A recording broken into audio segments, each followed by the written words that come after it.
Hello, students. Trust you are doing fine. Okay, this is just a recap of the your lecture notes on language development in early childhood education. Like you were told in the class, we have discussed extensively on the concept of language and its skills. Language is a tool for communication, and so many other definitions of language. And don't forget that language skills are listening, speaking, reading, and writing.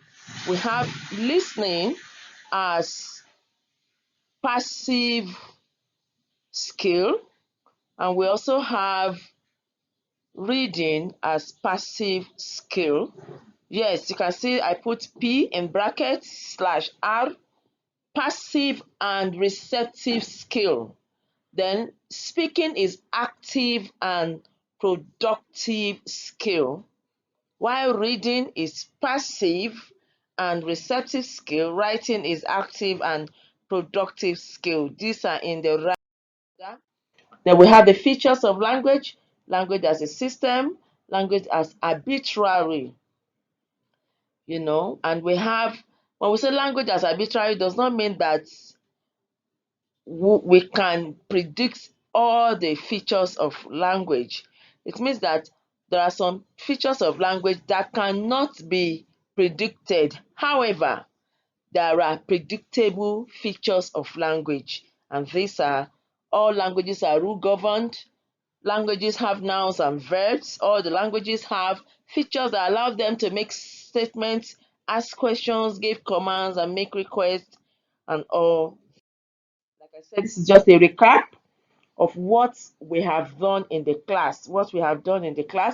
So the features of language, these are: language as vocal, that's continuation of language as a system and language as arbitrary. Then we have language as vocal, language as system, and language as human. So you can see that I just put just few notes on that. Language development. Development of language begins in infancy. At infancy stage of life, the child begins to develop language. And as soon as the child is born, the child communicates by crying, making his pain, his joy, his excitement known. And then the child also develop in line with how the child grows and all that. So this is the recap about language development. And development must take place in the domains of language and through the stages of development. So these are language, you know, development domains: affective domain, social domain, power domain, cognitive domain, and performance domain. Like I said, we have done this extensively in class while the lecture was ongoing. You can refer to your notes for further explanation. These are the stages of language development in a child: the prelingual period, that is age 0 to 1; the early lingual period, age 1 to 3.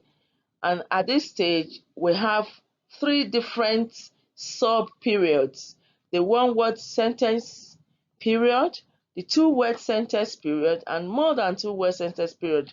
So, like the one word sentence period, when a child can refer to cup either as saying, "I want to drink water," or as saying, "I want to manipulate the cup, give me the cup," or "I want to drink water, I'm thirsty." So that is one word sentence period. When the child sees the mother's bag, the child can begin to say, "Mommy, mommy," whereas what the child sees is the bag, but this bag belongs to her mother, and so on. Okay, so we look at factors affecting development. The health is there, socio-economic of the family relationship, relationships with peers, and the child's personality. The child is a human and he also has a personality.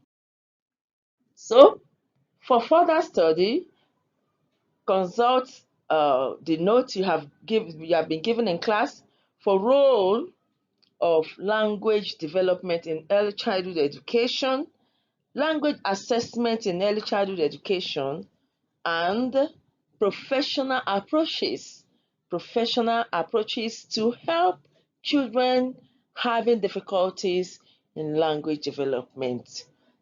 Thank you for your time. It has been very wonderful interacting with you in the course of this lecture, and I'm very happy that we are drawing the curtain here. I wish you a beautiful success in exams. Bye for now.